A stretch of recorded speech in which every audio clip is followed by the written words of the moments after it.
Usap-usapan ngayon sa social media ang muling paglitaw ng ABS-CBN logo at kapamilya branding sa Free TV, partikular sa All TV at sa ilang online platform ng network. Maraming netizen ang nakapansin na muling ginagamit ang iconic branding ng Kapamilya Network, dahilan upang umani ito ng iba't ibang reaksyon mula sa publiko. Matapos sa mga tanong at haka-haka ng mga manonood, nagbigay ng pahayag si Carlo Katigbak, ang President at CEO ng ABS-CBN. Sa kanyang mensahe, ipinaliwanag niya kung ano ang tunay na kahulugan ng pagiging kapamilya sa kabila ng mga pagbabagong pinagdadaanan ng kampanya. Ayon kay Katigbak, ang ABS-CBN ay hindi lamang nakabase sa franchise, transmitter o studios nito.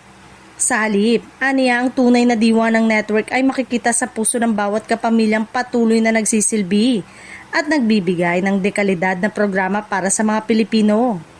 Dagdag pa niya, hanggat nananatili ang passion at dedikasyon ng mga taong bumubuo sa network, patuloy na mabubuhay ang diwa ng ABS-CBN. Para sa kanya, ang lakas ng network ay nagmumula sa mga taong patuloy na nagtatrabaho at sumusuporta dito.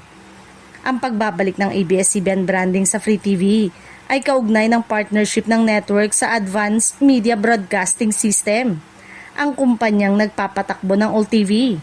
Sa pamamagitan ng kasunduang ito, muling napapanood sa Free Television ang ilan sa mga kilalang programa ng Kapamilya Network.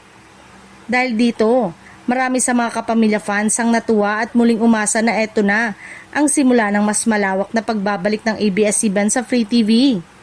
Para sa kanila, patunay ito na nananatiling buhay ang diwa ng pagiging kapamilya sa kabila ng mga hamon na hinaharap ng network sa mga nakaraang mga taon.